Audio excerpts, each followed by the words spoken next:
창세기 2장 15절 여호와 하나님이 그 사람을 이끌어 에덴 동산에 두사 그것을 다스리며 지키게 하시고 여호와 하나님이 그 사람에게 명하여 가라사대 동산 각종 나무의 실과는 네가 예무이로 먹되 선악을 알게 하는 나무의 실과는 먹지 말라. 네가 먹는 날에는 정령 죽으리라 하시니라. 17절까지 보겠습니다. 오늘은 가치의 특성에 관하여 지난 시간 방법으로서의 가치의 특성을 살펴봤습니다. 오늘은 교재 48페이지에 나오는 목적으로서의 가치의 특성,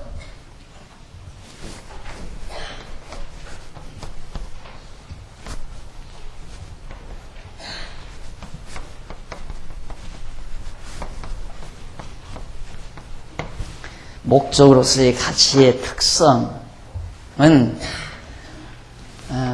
절대성, 그다음 두 번째가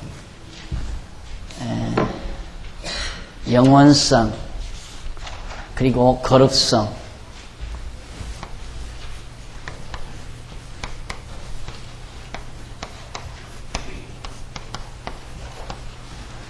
이 세 가지의 특성을 목적으로서의 가치는 지니고 있습니다. 여기는 물론 영원성이기 때문에 영원한 가치고 절대적인 것이기 때문에 비교 상대가 될 수 없는 불변의 가치로, 그리고 거룩성을 지니고 있기 때문에 이건 정말 참으로 아름다움과 진실됨과 의로움을 내재적으로 초월한 대단한 가치의 속성을 지니고 있다 하는 그런 의미가 되겠습니다. 그럼 우선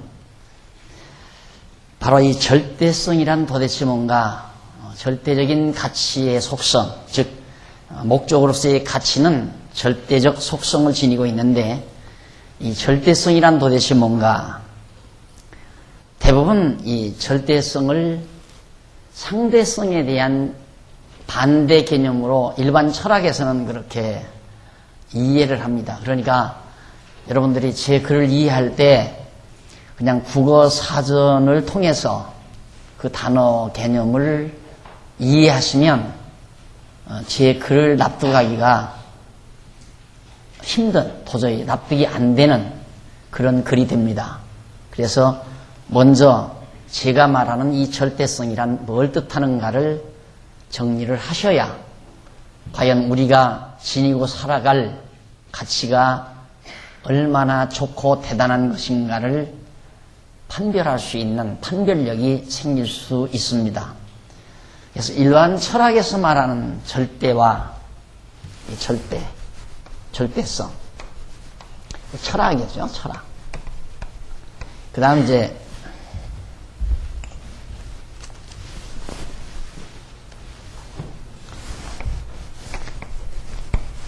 철학, 그 다음 신학.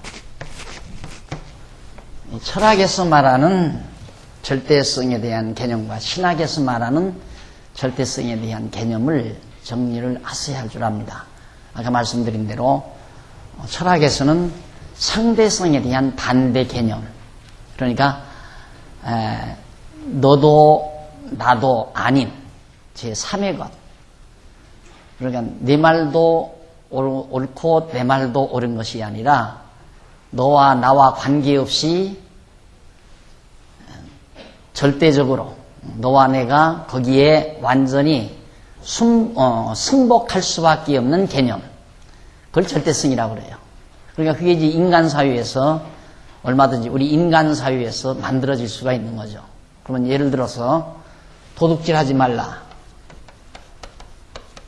도둑질하지 말라는 것은 너와 나 사이에서 나는 도둑질 하고 싶은데 너는 날 도둑질하지 못하게 한다 이거죠.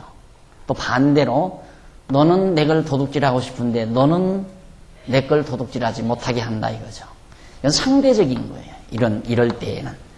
그래서 도둑질하지 말라는 이 개념은 하나 정해놓고 너도 나도 무조건 내 생각이나 내 생각과 관계없이 우리는 이걸 절대 개념으로 받아들이자.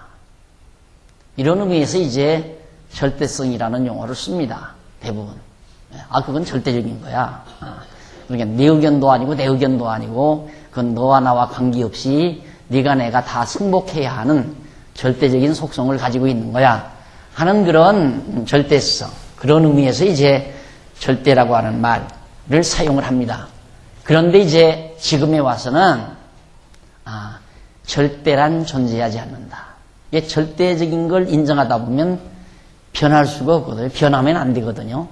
절대 변하면 안 된단 말입니다. 그냥 우리의 삶의 문화나 모든 우리의 사고나 이런 것들이 고착화되어야 돼요. 딱 고정돼야 된단 말입니다.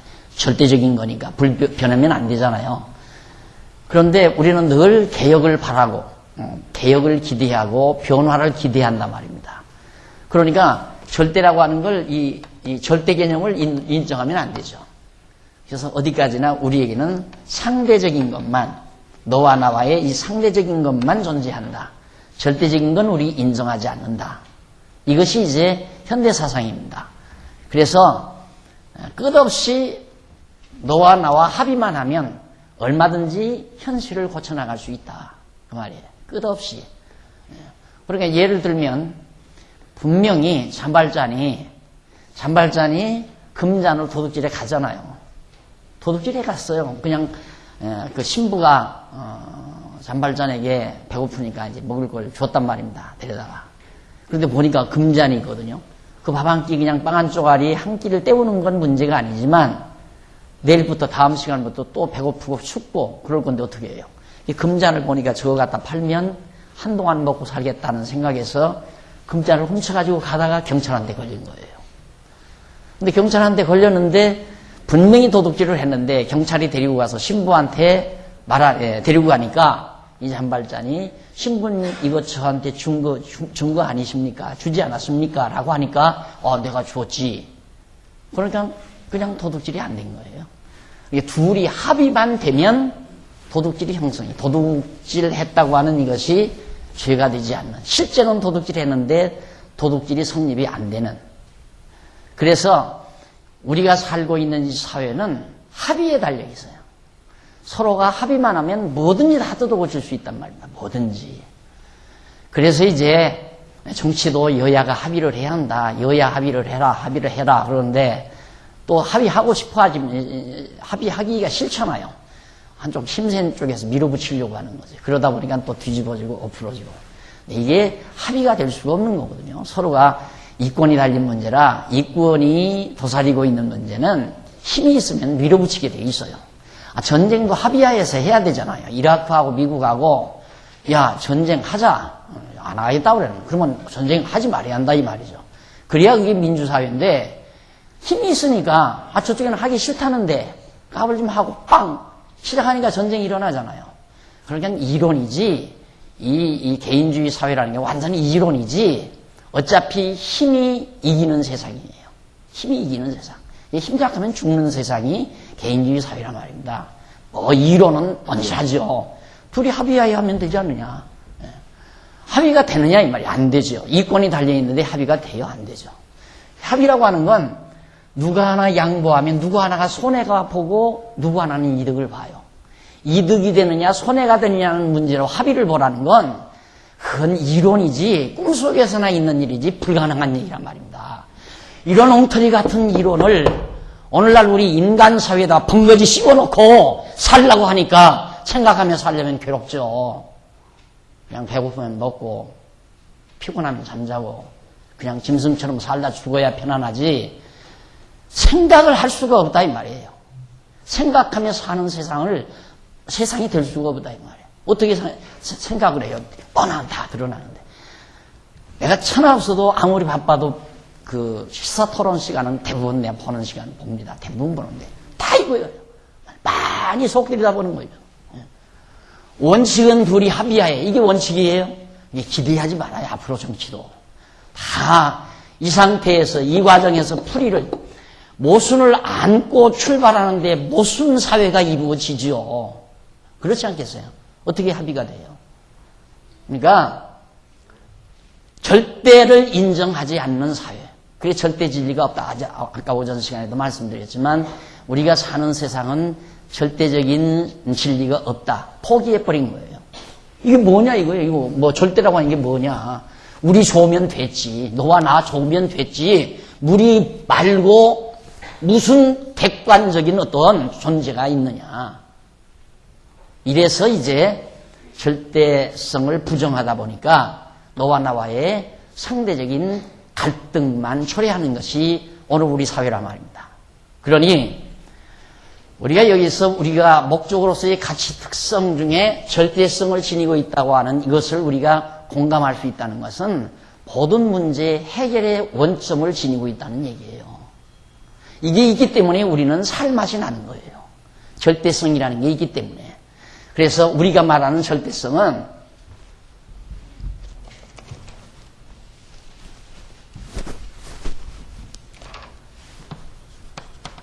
절대, 이게 상대죠. 절대 상대. 너와 나와 상대가 상대고, 나에게, 내가 이걸 볼 때 절대고, 너도 이걸 볼 때 절대다, 이 말이죠. 그런데 우리는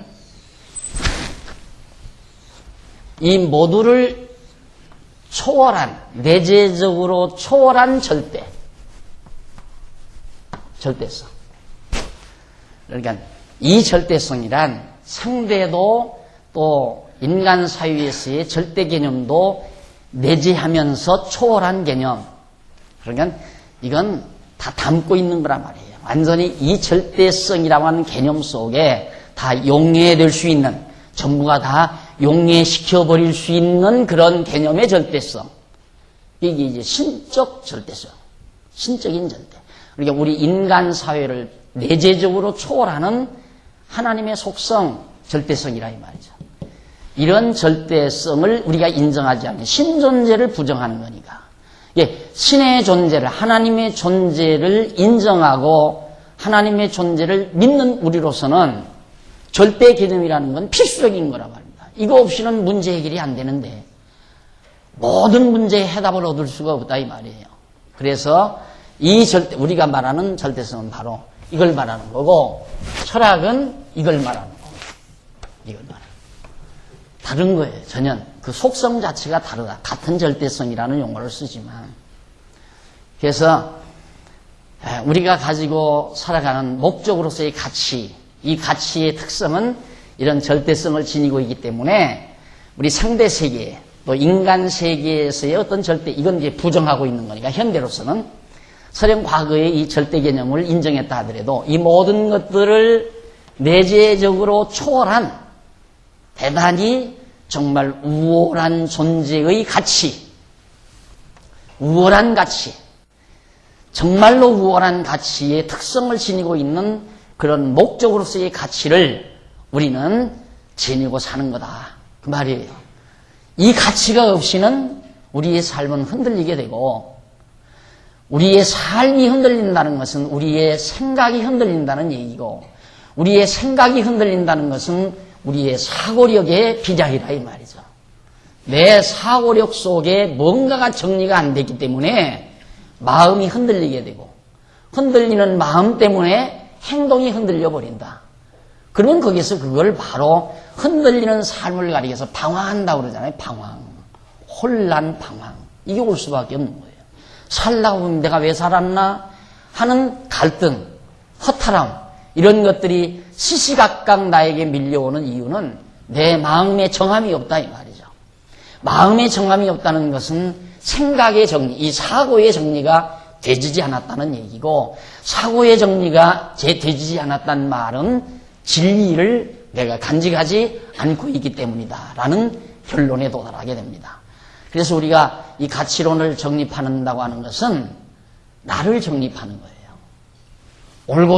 올곧은 인생, 흔들림이 없는 정확한 인생, 그런 삶, 이런 것들을 보장해주는 이론적 체계가 내게 바르게 다가와야 흔들림 없이 꿋꿋하게 변함없이 살아가는 삶을, 그리고 살고 나서 후회하지 않고 사는 그 자체에 대해서 또 갈등하지 않고 다가올 삶에 대해서 두려워하지 않는 그런 우리의 삶으로 엮어갈 수 있는 것이다. 그래서 바로 이 절대성이란 반대 개념이 아니라, 상대성에 대한 반대 개념이 아니라 주관과 객관, 그리고 상대를 초월한, 상대를 내재적으로, 거기다 하나 더 써놓어도 됩니다. 내재적으로 초월한 성질을 말한다. 따라서 목적으로서의 기독교적 가치는 주관적인 것이나 객관적인 것 또는 상대적인 것에 의하여 아무런 영향을 받지 아니하는 절대적인 가치를 지닌다. 이걸 다 용해해버리기 때문에, 내재적으로 초월하니까 이 절대성을 지니고 있는 가치는 여기에서 절대적인 것이나 상대적인 것, 어느 그 무엇에게도 절대 영향을 받지 않고 자극을 받지 않는다. 이런 것들 때문에 이 가치가 흔들리지, 가치 판단이 흔들리지 않고 가치가 변하지도 않는다. 사람이 살다가 정말 피곤해하는 이유는 가치에 대한 변화 때문에 그런 거거든요. 가치에 대한 변화 때문에. 내가 저게 가치 있는 줄 알고 열심히 붙들려고 노력을 하며 땀을 흘리고 노력을 했는데 붙들고 보니까 별로 가치 없다 이 말이에요. 거기에서 피곤함이 몰려오는 거예요. 붙들었는데 그게 정말 가치다, 이게 진짜로 값이 있는 것이라고 붙들려졌으면 절대 피곤함이 없는 거란 말입니다. 삶에 있어서. 그래서 이 가치의 변화라고 하는 것은 나를 정말 실망하게 하고 나로 하여금 좌절하게 만드는 중요한 요인이 되는 거란 말이죠. 그런데 이 절대성을 지니고 있는 가치를 내가 붙들었다면 이런 상대적인 개념이라든가 절대적인 개념이라든가 이런 속성에 속한 것들, 그리고 주관적인 것들, 나 혼자 내가 나름대로 내 주관적인 것들, 이런 것들이 전혀 영향력을 미치지 않는 그런 속성을 말한다 이 말이죠. 자, 창세기 2장 15절로 아까 읽어드린 17절에 보면 선악을 알게 하는 나무의 실과를 먹지 말라고 명하는 내용, 이거 몇 번 사용을 했죠. 하나님께서는 인간이 선과 악을 모르는 것, 선악을 알지 못하는 그것이 하나님께서 볼 때에는 정말 가치로운 거죠. 그게 절대적인 가치를 지니고 있는 거예요. 하나님이 평가하는 가치니까. 이게 절대 가치라고 하는 것은, 절대성 가치라고 하는 건 하나님이 평가하는 가치를 말하는 거란 말입니다. 내가 평가하고 네가 평가하고 다르다 이 말이에요. 우리가 이 사회에서 거래를 할 때 내가 볼 때는 1억짜리가 되는 거예요, 땅이. 근데 이 사람이 볼 때는 5천억밖에 안 된다 이 말이죠. 평가가 달라지잖아요. 이게 상대적인 평가예요. 나는 1억으로 평가하는데 상대는 5천만 원으로 평가한다 이거예요. 여기에서 이제 갈등이 빚어지잖아요. 그러면 여기는 합의가 되죠. 이제 여기 합의를 해서 야 그럼 7억 5천에 하자 해서 이제 7억 5천이라는 가치 매김을 땅에다가 매긴다 이 말이에요. 100평 땅에다가. 그러나 하나님께서 이미 평가한 가치는 불변의 것이에요. 네가 5천을 보든 네가 3억을 보든 상관이 없어요. 하나님이 평가한 대로 그 가치 그대로 불변의 가치를 지니고 있는 거지. 그런데 예를 들어서 이런 상태에서 나는 1억이라고 생각하고 이 사람은 5천원이라고 생각해서 7억 5천에 거래를 했다 이 말이에요. 거래를 했는데 사놓고 보니까 계속해서 땅값이 떨어지는 거예요. 5천만 원 내고 살아가서 살 사람이 없어. 급해서 3천만 원에 팔려고도 살 사람이 없어. 그게 죽고 싶은 거 아니에요? 네? 엄청난 손해났다고 생각하는 거 아니에요? 이것 때문에 절망하는 거 아니에요? 이것 때문에 좌절하는 거 아니냐 이 말이에요. 우리가 이런 가변적이고 상대적이고 이런 절대성을 지니지 못한 그 가치의 변화 때문에 우리는 스트레스 받아서 삶을 우리는 낭비하고 살아가는 거란 말이죠. 그런데 이 절대성을 지닌 가치는 5천만 원이 가든 1억을 가든 그거 상관없다 이 말이에요. 그것 때문에 이 가치가 변하는 거 아니다. 이게 있어야 살잖아요, 사람이. 안 그래요?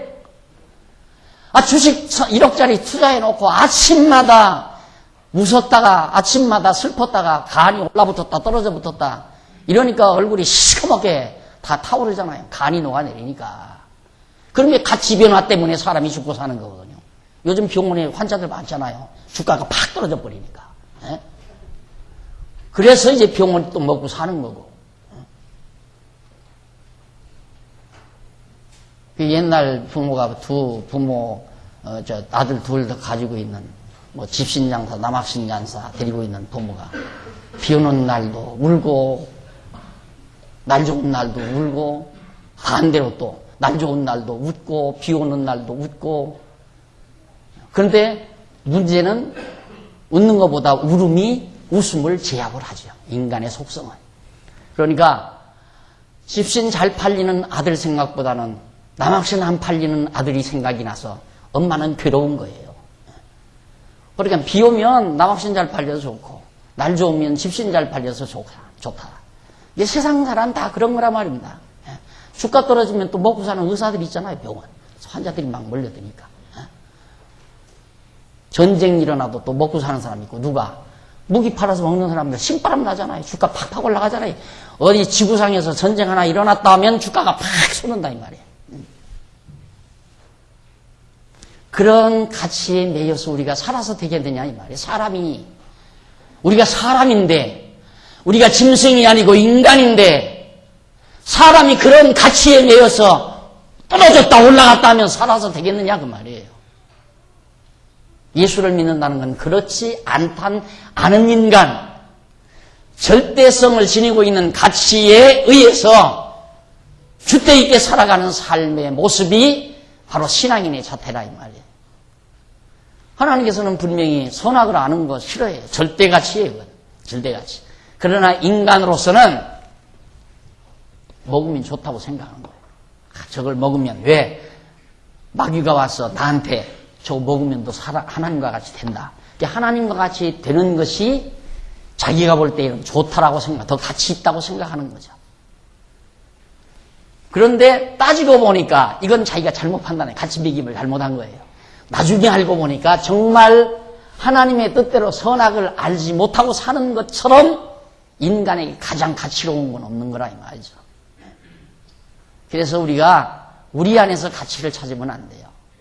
내가 매긴 가치에 의해서 살아서는 안 돼요. 그런데 우리는 나서부터 이것이 나를 제일 좋더라. 나는 법관이 되는 게 제일 좋더라. 나는 의사가 되는 게 제일 좋더라. 나는 사학가가 되는 게 제일 좋더라. 그래서 일단 자기 나름대로 어떤 대상을, 가치를 매겨놓고 그걸 위해서 줄기차게 살아가는 거예요. 줄기차게. 그런데 그것이 가변적인 가치라 이 말입니다. 절대적인 속성을 지니고 있는 가치가 아니다. 그것 가지고는 인간이 인간다운 모습으로 존재하기란 불가능하다 하는 얘기입니다. 그리고 창세기 11장 1절로 5절에 보면 온 땅의 구음이 하나이요 언어가 하나이었더라. 이에 그들이 동방으로 옮기다가 신할 평지를 만나 거기 거하고 서로 말하되 자 벽돌을 만들어 견고히 굽자 하고 이에 벽돌로 돌을 대신하여 역청으로 진흙을 대신하고 또 말하되 자 성과 대를 쌓아 대 꼭대기를 하늘에 닿게 하자. 우리 이름을 내고 온 지면에 흩어짐을 면하자 하였더니 여호와께서 인생들에 쌓는 성과 대를 보시려고 강림하셨더라 하는 내용이 나옵니다. 이것이 현대 사상의 정수요, 현대 사상의 모태라고 볼 수 있습니다. 현대 사상이란 뭡니까? 우리 인간들끼리 단결해서 우리가 우리의 삶을 해결하고 그리고 우리의 이름을 이 땅 위에 남기자. 이것이 현대인의 사상의 핵심입니다. 우리가 우리의 능력으로 우리가 살기 좋은 사회를 건설하고 오고 오는 세계에 우리의 이름을 남기자. 바로 바벨탑 사건 당시의 축소판, 현대 사상의 가장 아주 극렬한 축소판이 잘 여기에 집약되어 있습니다. 하나님의 절대 가치는 하나님의 절대 가치는 하나님을 경외하면서 온 땅에 흩어져 가지고 하나님이 이끌어 가시는 역사대로 땅을 정복하고 문명을 개발하며 살아가도록 섭리하시려는 것이 하나님의 계획된 가치였습니다. 그런데 상대적인 인간의 가치는 그것과 더 정반대였어요. 하나님은 흩어지는 걸 좋아하셨고 인간들은 흩어짐을 면하는 걸 좋아했고, 하나님은 당신이 계획한 대로 인간들이 문화를 창달하며 사는 것을 지금 계획하셨고, 인간들은 자기들의 노력으로 흩어지지 않고 바벨탑을 쌓아서 자기네들의 능력으로 바벨탑을 높이 쌓아서 멸망을 면하고 흩어짐을 면하자. 홍수로 과거에 우리가 다 멸망당했으니까 우리의 능력으로 홍수가 아무리 더 많이 내려와도 비가 와도 죽지 아니하는 문제 해결을 우리가 하자. 참 가치 있는 일이죠, 인간. 주관적으로 또 너와 내가 함께 단합해서 그렇게 해서 문제 해결을 하자고 인간들은 마음 먹습니다. 그래서 하나님이 내려와서 그 주제 넘는 인간들의 행동을 보시려고 강림하셨다. 어떻게 하셨습니까? 하나님께서 그 입에서 나오는 말소리를 다 각각 흩어놔 버려가지고 언어가 소통이 안 되니까 언어가 소통되는 사람들끼리 모여서 흩어진 것이 바로 셈, 함, 야벳의 후손으로 이렇게 나누어져 가지고 오늘의 세계 문명사를 이루게 된 겁니다.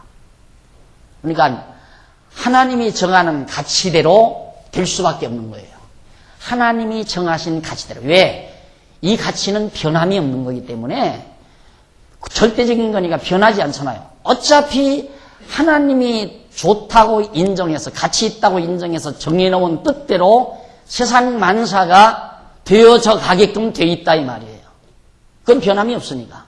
그런데 인간들이 어리석게 그 안에서 그 절대성을 지니고 섭리하시는 하나님의 가치의 속성 아래서 자기 나름대로 가치를 매겨서 살아보려고 노력한들 그게 가능하겠느냐 이 말이죠. 얼마나 어리석은 거냐 이 말이에요. 어차피 우리들이 이 땅 위에서 부분적으로 가치를 정하고 사는 것은 수단으로서의 가치지 목적으로서의 가치는 아니. 수단. 방법으로서 수단으로서의 가치지 목적으로서의 가치는 아니라 이 말이에요. 이게 이 사람들이 그렇게 생각을 하고 바벨탑을 쌓습니다. 열심히 쌓아요. 그건 자기네들이 수단으로서 열심히 쌓는 그들이 하나님의 능력에 의해 다 흩어져 버려요. 어차피 자기네들의 가치는 무너져 버리고 말죠. 절대 가치 앞에서는 모든 가치가 다 용해돼 버리고 만다.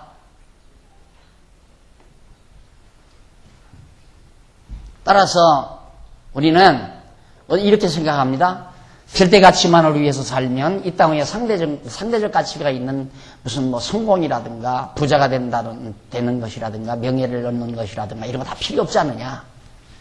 필요 없다는 이 말은 이 절대를 이걸로 생각할 때 필요 없다는 말이에요. 다 필요 없는 것이다. 이런 절대로 생각한다면 내가 가지고 있는 상대적 가치는 다 불필요한 거예요. 다 필요 없는 거예요. 그러나 이런 절대적 속성 아래서는 이 모든 것이 수단으로서 다 가치가 있는 거다 이 말이에요. 절대 가치를 발견하게 하기 위한 하나의 과정적 수단으로서 다 필요하고 가치로운 것들이다.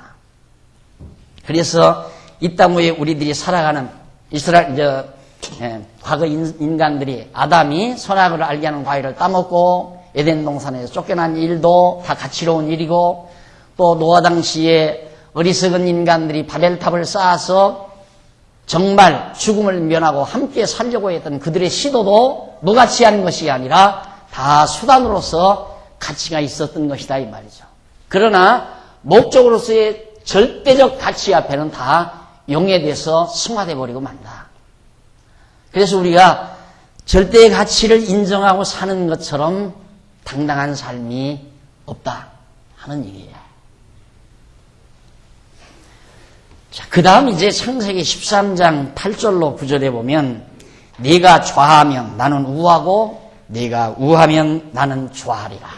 참 유명한 말이죠.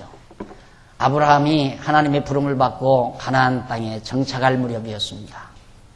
네, 아브라함의 자손이 많이 번창을 해요. 그런데 아브라함이 고향에서 올 때 조카 롯이라는 조카 하나를 데리고 나왔는데 이 조카도 장가를 들어서 자손이 많이 번창을 합니다. 종들을 데려다가 양무리를 먹이는데 종들도 많이 숫자가 늘어나고 그러다 보니까 땅이 좁아요. 아브라함의 양무리와 조카 롯의 양무리가 한 들판에서 양을 먹이기는 참 어렵고 비좁다 이 말이에요. 그래서 아브라함이 조카한테 제안을 합니다. 야, 우리 둘이 함께 거처한다는 건 힘든 일이다. 그러니 너와 나는 헤어지자. 정반대죠. 바벨탑 쌓던 사람들하고는 정반대죠. 우리는 헤어지지 말자 그랬는데 아브라함은 조카들어 헤어지자. 근데 헤어지는데 어떻게 헤어지는가? 네가 좌로 가면 나는 우로 갈 것이고 네가 우로 가면 내가 좌로 가리라. 이것이 이 가치를 인정하는 자의 태도입니다. 이 절대성을 지니고 있는 가치를 인정하는 아브라함. 아브라함은 믿고 있습니다. 어차피 나는 하나님이 나를 인도한다는 확신을 가지고 있어요. 하나님께서 이미 정하신 뜻 따라 나는 살아가게 돼 있다는 믿음을 확실히 가지고 있습니다. 아브라함은. 그러니까 우측이 좋으냐 좌측이 좋으냐 이쪽 풀밭이 좋으냐 이쪽 풀밭이 좋으냐 이쪽 풀밭이 비옥하냐 이쪽 풀밭이 비옥하냐 이거 안 따진다 이 말이죠. 우리는 그거 따지잖아요. 어느 땅이 비옥하냐. 이쪽 땅이 훨씬 비옥하지. 나 이쪽 택할래. 왜? 그게 가치가 있으니까. 아니야, 이쪽 땅이 훨씬 비옥해. 왜? 풀이 무성하게 잘 자라니까. 이쪽이 더 가치 있다고 생각하면 이쪽을 택할 거 아니에요. 그러면 아브라함이 어른이에요? 삼촌이란 말입니다. 조카 롯은 조카고. 그러니까 삼촌이 야 임마 너는 저쪽 가서 먹여. 이쪽으로 오면 안 돼. 선언하면 되잖아요. 자기가 힘이 있으니까. 그런데 절대자를 인정하는 거예요. 아브라함. 너와 나를 주관하시는 하나님이 살아계시다는 걸 인정한다 이 말이에요. 그러니까 그런 말이 나올 수 있잖아요. 이 하나님, 절대자 하나님을 만약에 아브라함이 인정 안 했다면 얼마든지 조카 롯을 사람을 시켜서 죽여버리든가. 요즘 인간들처럼.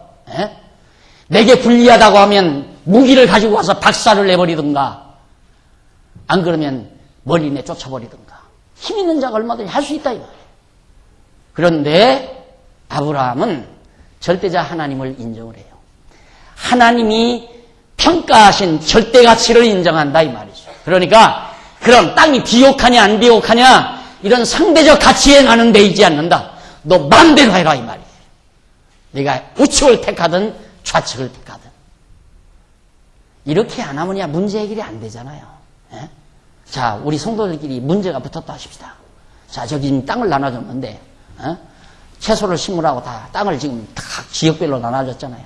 이쪽에 햇빛이 잘 든다. 이쪽에 햇빛이 잘한. 이쪽은 좀 습차다. 이쪽은 좀 건조하다. 야, 이쪽이 제일 낫겠다. 하고 마음대로 가서 만약에 점유하라고 한다면 서로 가서 싸움할 거 아니에요. 이쪽 같겠다. 저쪽 같겠다. 당연한 거예요, 그건. 누구나 당연한 거 아니에요? 그것 때문에 우리를 이 세상 이렇게 싸우는 거고, 그런 것 때문에 우리는 괴로워하는 거고, 그런 것 때문에 우리는 속상한 거고, 세상살이가 다 그런 거란 말입니다. 그런 원리 때문에.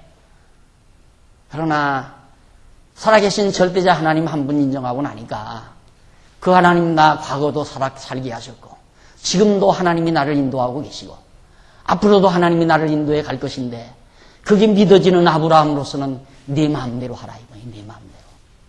그런데 문제는 지금 이게 가나안 땅이거든요. 이 가나안. 이건 하나님께서 벌써 여기다 데려다 놓고 아브라함 데려다 놓고 동서남북 다 바라보면서 이거 네 땅, 네 자손에게 이거 주겠다 이 말이에요. 그런데 이쪽은 정말 이쪽은 산악지예요. 지금 또 보면 지도상으로 보면 이쪽은 산악지 아주 몹쓸름의 땅이에요. 근데 이쪽은 넓은 광야, 초원이에요, 초원. 짐승을 먹이기에 아주 좋은 땅이나 이 말이죠. 아브라함과 롯이 지금 이 두 땅을 이쪽이냐를 놓고 지금 얘기하는 거예요. 그럼 누가 봐도 아브라함이 이쪽 택하죠. 지금 짐승 먹이는 풀밭 때문에 그러는 건데. 그런데 그러질 않아요. 하나님께서 이 땅 자기 자손에게 주었는데 산악지면 어떻고 쓸모가 없게 생기면 어떠냐 이거예요. 하나님이 아무리 산악지라도 풀이 자라게 하실 수 있으면 하실 수 있는 능력이 있다는 절대자 하나님을 아브라함이 인정하기 때문에 어린 조카에게 너 어느 걸 택하겠느냐? 이쪽이냐? 10번도 이쪽 택하죠. 이쪽. 제 조카 롯이 이쪽으로 택했잖아요. 이쪽이 이제 소돔이라는 거. 소돔성. 여기가 사해바다인데 이 소돔성의 성터를 그 고고학자들이 아무리 찾으려고 해도 못 찾는데 문제는 여기 사해바다 있죠? 여기가 소돔성터일 거다라고 하는 가정을 지금 하고 있습니다. 소돔성 멸할 때 조카 롯의 처가 소금 기둥이 돼서 죽었잖아요. 이 부분일 것이다. 그러니까 이 성은 완전히 땅속으로 들어가 버렸어. 망해버리고 말았어요. 아브라함이 사는 이 가나안 땅은 아브라함이 택한 것도 아니에요. 완전히 자기가 택한 게 아니라 주어진 거예요. 하나님께서도 주어진 거고 인간에게도 주어진 거고 조카 롯이 아브라함에게 준 거란 말입니다. 조카 롯이 이쪽 택하니까 자연히 내가 우하면 나는 좌하고 네가 좌하면 나는 우하리라. 선택권을 먼저 조카에게 줬기 때문에 조카가 이쪽 택하니까 자연적으로 가나안 땅이 아브라함의 소유가 된 거라고 말이에요. 그것이 하나님의 절대가치에 맞아떨어진다 이 말입니다. 어차피 우리는 하나님의 뜻대로 된다라고 하는 이 확신, 이것 붙들고 사는 것이 바로 절대가치를 인정하는 삶이다 이 말이에요. 싸우지 말자 이 말이에요. 분쟁하지 말자 이 말이에요. 하나님 안 계시면야 싸워서라도 뺏어야 되고 분쟁해서라도 이겨야 되지만 살아계신 하나님이 분명히 내 삶을 주관하고 내 인생 여정을 좌우하신다는 걸 확실히 믿어진다면 아브라함도 사람이에요. 왜 우리라고 왜 그걸 못해요? 우리라고 왜 그걸 못하느냐 이 말이에요. 생각해 보십시오. 아버지가 아파트를 예를 들어서 10평짜리 아파트하고 20평짜리 아파트를 다 가지고 계세요. 아들이 둘이 있어요. 아버지는 지금 80노객이야. 자, 그러면 형으로서는 지가 20평짜리 가깝다고 해서 가져지는 것도 아니고 10평짜리 가깝다고 해서 가져지는 거 아니잖아요. 안 그래요? 동생한테 얼마든지 얘기할 수 있어요. 야, 너 네 마음대로 해. 10평짜리 가깝으면 갖고 20평짜리 가깝으면 갖고. 제가 10평짜리 달란다고 줘요? 아버지 마음대로 되는 거예요. 아버지 마음대로 됐잖아요.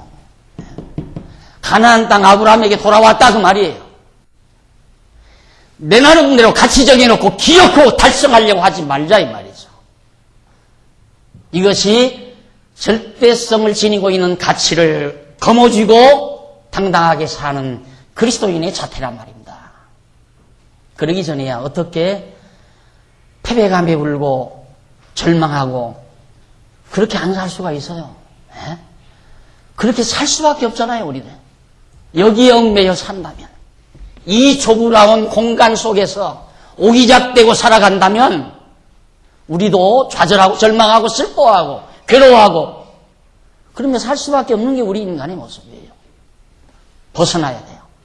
이 좁은 공간 세계에서 벗어나야 돼요. 전능하신 하나님, 절대자 하나님이 살아계시다는 확신을 가지고 네가 10평짜리 갖고 싶다고 한들 20평짜리 갖고 싶다고 한들 어차피 아버지가 주는 대로 살 수밖에 없다. 아버지가 병원에 누워서 운명하기 전에 야 어디 20평짜리는 큰아이 네가 갖고 10평짜리는 네가 갖고 살아라. 이러고 한마디 하고 가면 끝나는 거 아니에요.